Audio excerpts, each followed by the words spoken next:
The siren wailed, a banshee's scream tearing through the night, as Ethan Carter sprinted toward the fire truck.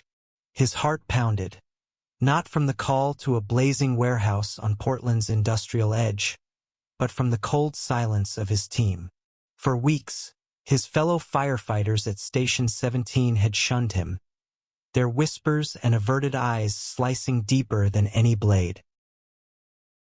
Ethan had come out as gay 2 months ago, a truth he'd buried under years of bravado and bunker gear.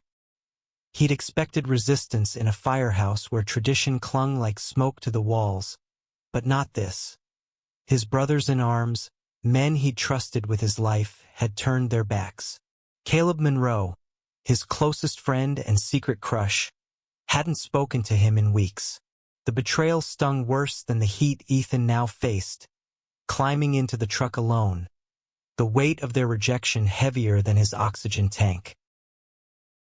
The warehouse fire was a beast, flames licking the sky, black smoke billowing like a storm cloud. Ethan adjusted his mask, his breath steady despite the chaos. Chief Ramirez barked orders over the radio, her voice a lifeline in the inferno. Carter, Monroe, you're on search and rescue. Second floor, northeast corner. Move! Ethan's stomach twisted at Caleb's name. They hadn't worked together since the fallout, and now they were paired in a blaze that could swallow them whole. Inside, the heat was suffocating, the air thick with ash. Ethan navigated the maze of crates and machinery, his flashlight cutting through the haze. Caleb was a shadow at his side, silent, his broad shoulders tense. Ethan wanted to scream, to demand why Caleb had abandoned him, but the fire demanded focus. A scream echoed from above, a trapped worker. Ethan's training kicked in, shoving personal pain aside. He gestured to Caleb, and they moved as one, their old rhythm flickering like a spark. The second floor was a death trap. Beams groaned, and the floor sagged under their weight. Ethan spotted the worker, a young woman pinned under debris, her eyes wide with terror. "We've got you," Ethan called, his voice steady despite the dread pooling in his gut. He and Caleb worked in sync, lifting the wreckage, their gloved hands brushing briefly. Ethan's heart lurched, but there was no time for feelings. They freed the woman, guiding her to safety just as a deafening crack split the air. The ceiling collapsed, a cascade of burning timber. Ethan shoved the woman toward the exit, but a beam caught Caleb, pinning him to the floor. His cry was raw, desperate. Ethan froze, his mind screaming. Caleb, the man who'd laughed with him over late-night coffee, who'd saved his life in a house fire last year, was trapped, and Ethan was alone. He dove toward Caleb, ignoring the flames licking his gear. "Hold on," he shouted, clawing at the beam.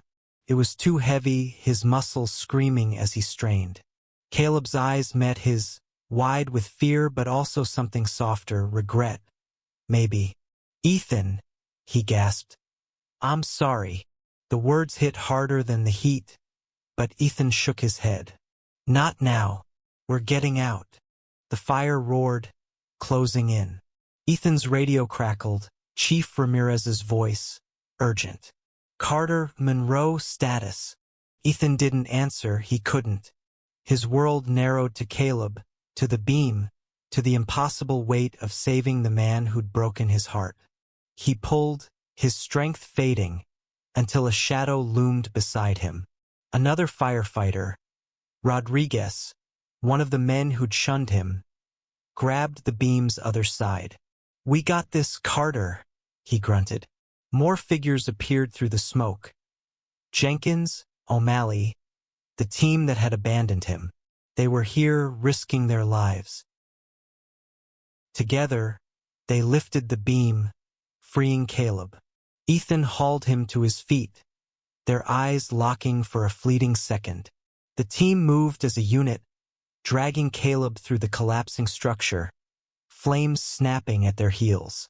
Outside, the night air was a shock, cold and clean. Caleb coughed, leaning on Ethan, alive. The team surrounded them, faces grim but resolute. Ethan's chest ached, not from smoke, but from the weight of what had just happened. They'd come back for him, for both of them. As paramedics swarmed, Ethan sank to the ground, Caleb beside him. The warehouse burned behind them, a monument to the night's chaos.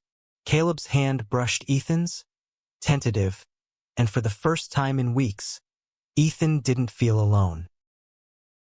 The station was quiet the next morning, the kind of hush that follows a close call.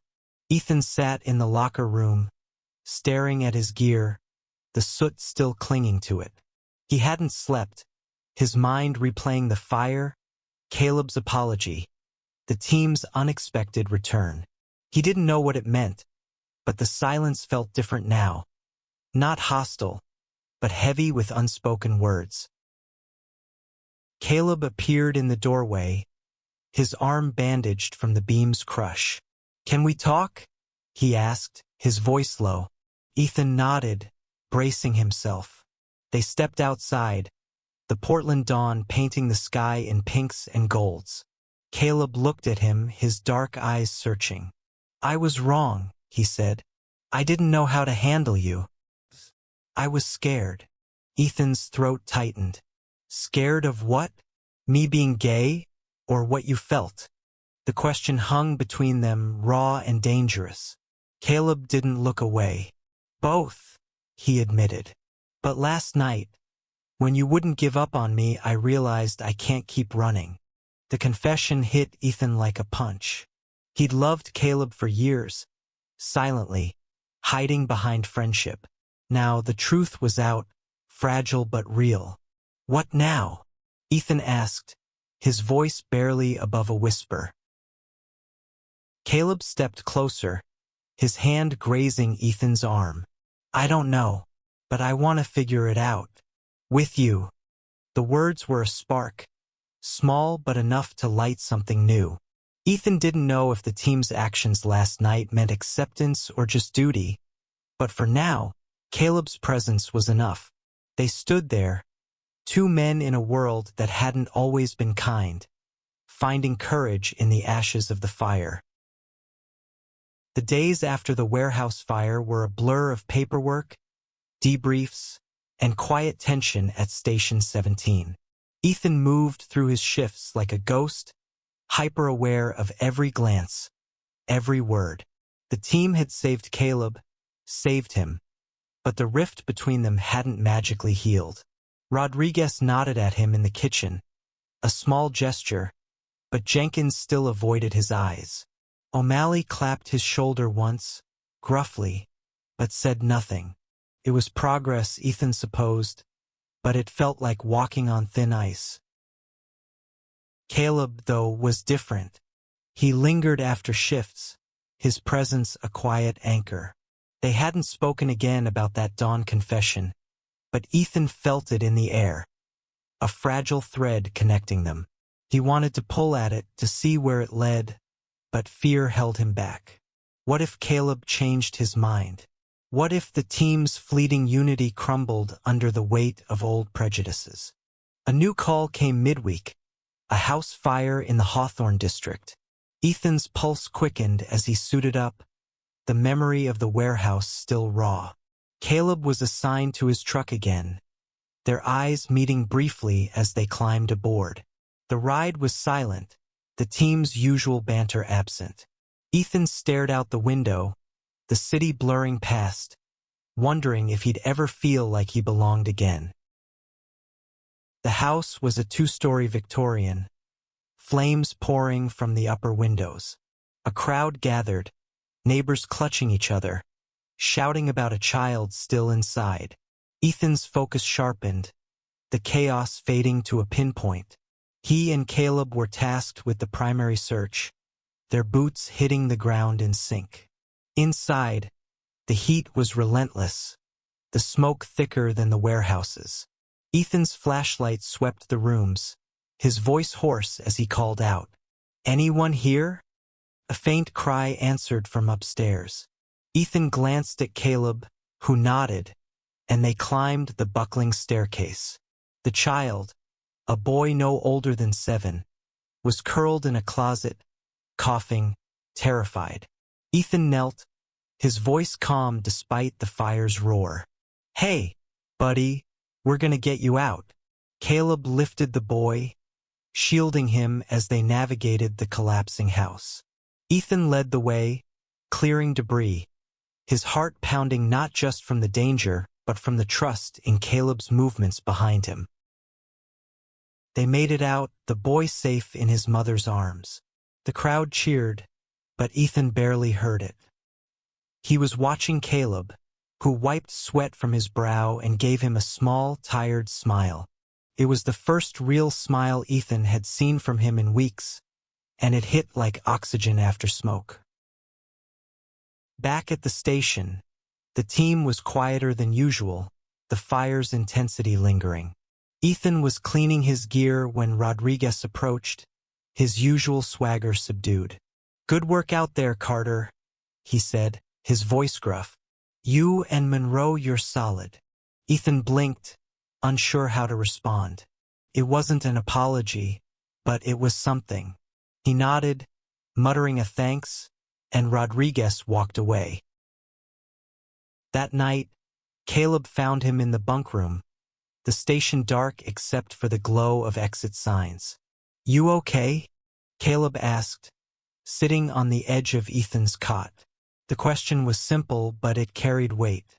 Ethan hesitated, then spoke. "I don't know where I stand. With them. I thought I'd lose you in that warehouse." Caleb's jaw tightened. "You didn't, and you won't." He reached out, his hand resting on Ethan's knee, a tentative touch that sent a jolt through him. "I meant what I said. I'm in this, Ethan. I just need time to figure out how to be." Ethan wanted to push, to demand clarity, but the vulnerability in Caleb's eyes stopped him. Instead, he nodded, covering Caleb's hand with his own. "Okay," he said. "We'll figure it out." The next week brought smaller calls, car accidents, medical emergencies, but the station's dynamic was shifting. Jenkins started talking to Ethan again, small things like asking about a tool or sharing a coffee. O'Malley told a story about his daughter's school play, including Ethan in the conversation like it was nothing. It wasn't acceptance, not fully, but it was a start. Ethan clung to it, even as doubt gnawed at him. Could he trust this change? Caleb, meanwhile, was a constant. They grabbed coffee after shifts, their conversations skirting the edge of something deeper. One evening, at a diner on Belmont Street, Caleb leaned across the table, his voice low. "I keep thinking about that fire. You didn't hesitate, even after everything." Ethan met his gaze, his chest tight. "I couldn't leave you," he said simply. Caleb's hand twitched, as if he wanted to reach out, but he didn't. Not yet. The station's annual barbecue was looming, a tradition Ethan had once loved but now dreaded. Last year, he'd been one of the guys laughing over beers. Now he wasn't sure he'd be welcome. When Chief Ramirez cornered him in her office, her dark eyes sharp, he braced himself. "You're coming to the barbecue, Carter," she said, not a question. "You're part of this team, whether they're ready to admit it or not." Her words were a lifeline, but Ethan wondered if they'd hold. The barbecue was held at a park along the Willamette River, the air thick with the smell of grilled burgers and summer grass. Ethan arrived late, his stomach knotted, expecting cold shoulders or worse. Instead, he found the team sprawled across picnic tables, families mingling, kids running wild. Caleb waved him over, a beer in hand, his smile cautious but warm. Ethan joined him, hyper-aware of every glance from the others. Jenkins' wife, Maria, was the first to break the ice. "Ethan, "You're the one who pulled my husband out of that car wreck last month, right?" she asked, her smile genuine.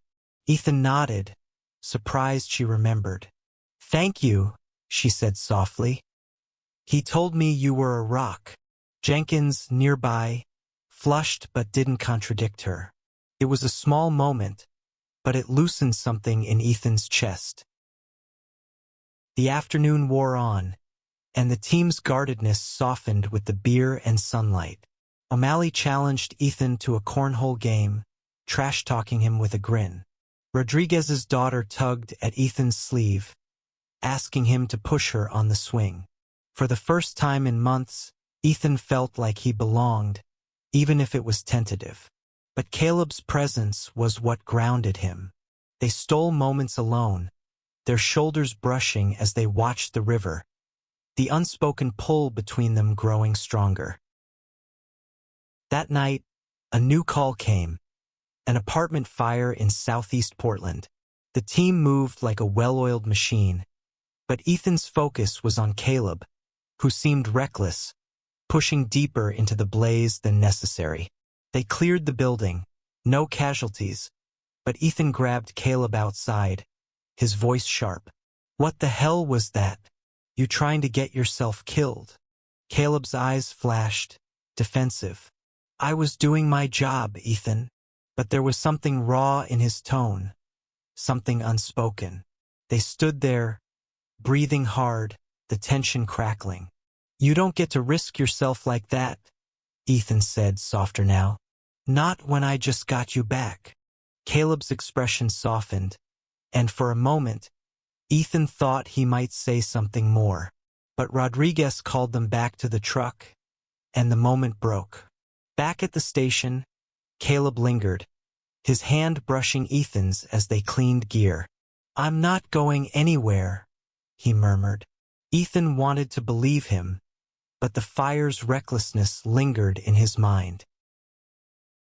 The next day, Chief Ramirez called a meeting. "We're a family," she said, her voice steel, "and families don't shut each other out. I've seen the tension, and it stops now. Carter's one of us.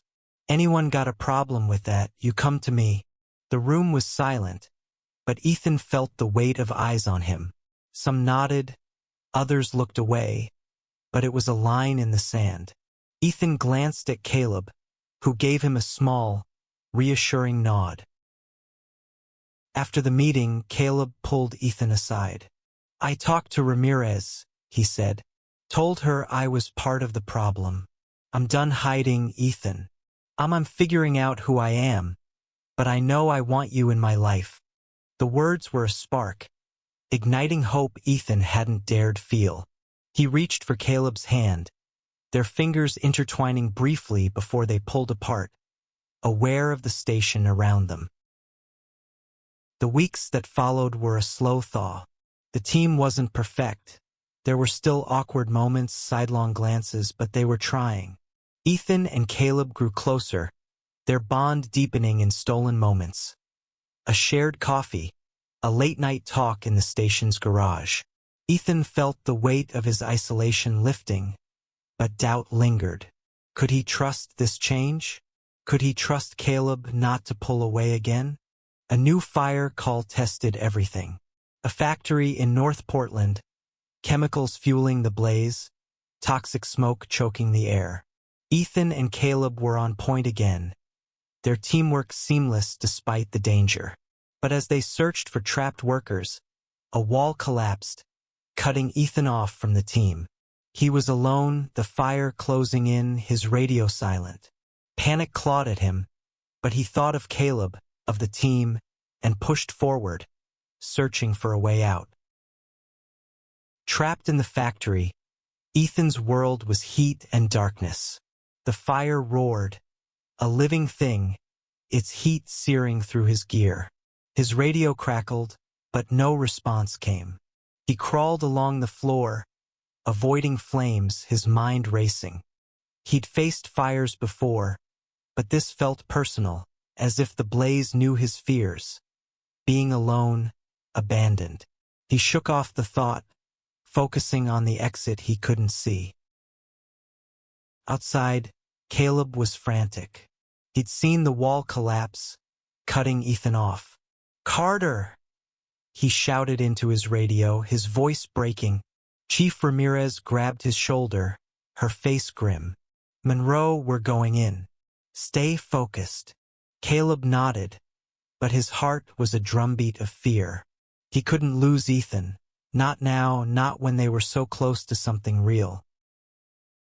The team mobilized, Rodriguez and O'Malley flanking Caleb as they breached the factory again. The smoke was thicker now, the heat unbearable. Caleb's eyes stung, but he pushed forward, calling Ethan's name. He remembered the warehouse, Ethan's refusal to leave him, and guilt surged.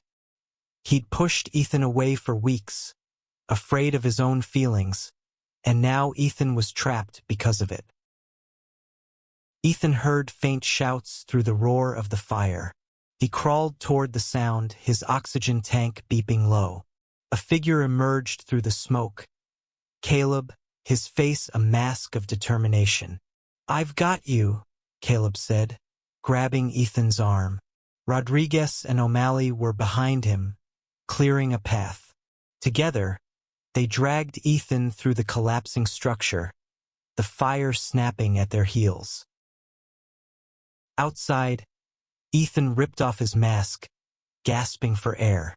Caleb knelt beside him, his hands shaking as he checked Ethan for injuries.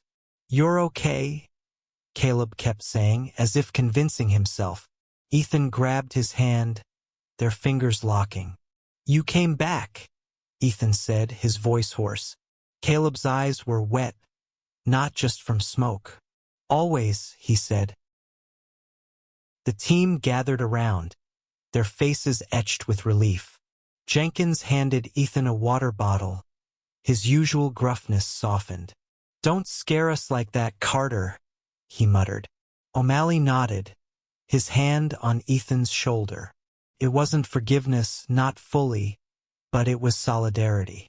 They'd risked their lives for him, just as they had for Caleb. Back at the station, Ethan and Caleb sat in the quiet of the locker room, the adrenaline fading. "I thought I'd lost you," Caleb said, his voice raw. Ethan met his gaze, seeing the fear, the love, that Caleb had been too scared to name. "You didn't," Ethan said, "but you've got to stop running from this. From us." Caleb nodded, his hand finding Ethan's. "I'm done running," he said. They sat there, hands clasped, the station's hum a distant backdrop. It wasn't a promise of forever, but it was a start, and Ethan held onto it like a lifeline. The next morning, Chief Ramirez called Ethan into her office. "You're a damn good firefighter, Carter," she said, "and this team's lucky to have you. Don't let their bullshit make you doubt that." Ethan nodded, her words settling into him like truth. He was part of this family, flaws and all. Life at the station began to feel normal again, or as normal as it could be. Ethan and Caleb grew closer, their relationship no longer a secret, but not fully open either. They stole kisses in the garage, shared quiet moments after shifts. The team noticed, and while some still hesitated, others, like Rodriguez, started joking about, "You two lovebirds." It was clumsy, but it was progress. A new call came, a high-rise fire downtown, one of the worst in years. The team was on edge, the memory of the factory fire fresh. Ethan and Caleb worked side by side, their trust unshakable now. They rescued a family from the 10th floor, their movements fluid, like they'd never been apart. As they emerged, the crowd cheered, and Caleb grabbed Ethan's hand, not caring who saw. For the first time, Ethan felt free. The high-rise fire marked a turning point. The team's respect for Ethan solidified, forged in the crucible of shared danger. Rodriguez invited him to poker night, a small gesture that felt monumental. Jenkins started sharing stories again, his gruff exterior cracking. Even O'Malley, the last holdout, began including Ethan in the station's banter. It wasn't perfect, but it was home. Ethan and Caleb's relationship deepened, though they kept it private, wary of pushing the team too far. They spent nights at Ethan's apartment in Northeast Portland, cooking dinner, laughing over bad TV. Caleb opened up about his fear of coming out, his strict upbringing in rural Oregon. "I didn't want to be this," he admitted one night, his head on Ethan's chest. "But you make it worth it." Ethan traced circles on Caleb's back, his heart full but cautious. "We don't have to figure it all out now," he said. "Just keep showing up." Caleb nodded, his lips brushing Ethan's in a quiet promise. The station's next big call was a wildfire on the outskirts of the city, a rare threat that had the team on edge. They worked alongside other crews, battling flames that devoured acres. Ethan and Caleb were relentless, their bond a quiet strength. During a break, Rodriguez caught them sharing a water bottle, their hands brushing. He smirked but said nothing, a silent acceptance. Back at the station, the team was exhausted but alive, their camaraderie stronger for it. Chief Ramirez pulled Ethan aside. "You've changed things here, Carter," she said. "For the better. Don't forget that." Ethan nodded, her words a balm to old wounds. One night, Caleb showed up at Ethan's apartment unannounced, his face pale. "My brother knows," he said. "He saw us at the diner. He's not okay with it." Ethan's heart sank, but he pulled Caleb inside, holding him close. "We'll face it together," he said. Caleb nodded, his fear easing in Ethan's arms. The next day, a smaller call, a car fire on I-5, tested their resolve. Caleb was quieter, distracted by his brother's reaction. Ethan covered for him, their teamwork seamless despite the tension. Afterward, Caleb pulled him aside. "I'm telling the team," he said, his voice steady. "I'm done hiding who I am, who we are." Ethan's breath caught. "You sure?" Caleb nodded, squeezing his hand. "I love you, Ethan. I'm not ashamed of that." The words hit like a wave, washing away months of doubt. Ethan pulled him close, their foreheads touching. "I love you too," he whispered. At the station, Caleb stood up during a team meeting, his voice shaking but clear. "I'm gay," he said, "and Ethan's my partner. I don't want to hide it anymore." The room was silent, the air thick. Rodriguez was the first to speak. "Took you long enough, Monroe?" he said, a grin breaking the tension. Jenkins nodded, O'Malley clapped Caleb's shoulder, and Chief Ramirez just smiled. It wasn't universal acceptance, some faces stayed neutral, but it was enough. Ethan felt tears prick his eyes, but he blinked them back. Caleb's courage was afire, and Ethan was proud to stand in its glow. The weeks after Caleb's announcement were a new kind of normal. The station wasn't a utopia. There were still awkward glances, hesitant conversations, but the team was trying. Ethan and Caleb navigated their relationship openly now, their love a quiet rebellion against the world's judgment. They held hands at the station's Christmas party, danced to a slow song while Rodriguez whistled and Jenkins rolled his eyes, smiling. Caleb's brother, Mark, was a harder battle. He sent angry texts, refused to meet, but Caleb didn't back down. Ethan supported him, their bond growing stronger through the pain. One night, Mark showed up at Ethan's apartment, his face a mix of anger and confusion. "I don't get it," he said, "but you're my brother." It wasn't acceptance, but it was a start, and Caleb clung to it. The team faced one final call that winter, A massive fire at a community center in Gresham. The building was packed. A holiday event turned nightmare. Ethan and Caleb led the charge. Their teamwork a symphony of trust.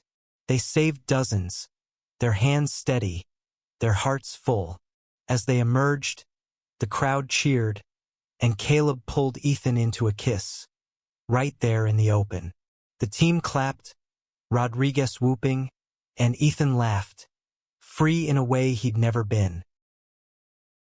Back at the station, the team gathered, exhausted but triumphant.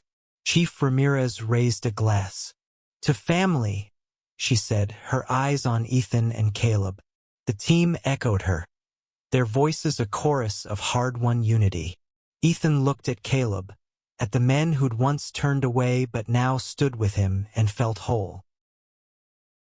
The fire had tested them, broken them, rebuilt them. Ethan and Caleb weren't just survivors. They were fighters, lovers, brothers in a family forged in flames. They'd faced rejection, fear, and fire and come out stronger. As they left the station that night, hand in hand, the stars above Portland burned bright, a reminder that love, like fire, could destroy but also illuminate.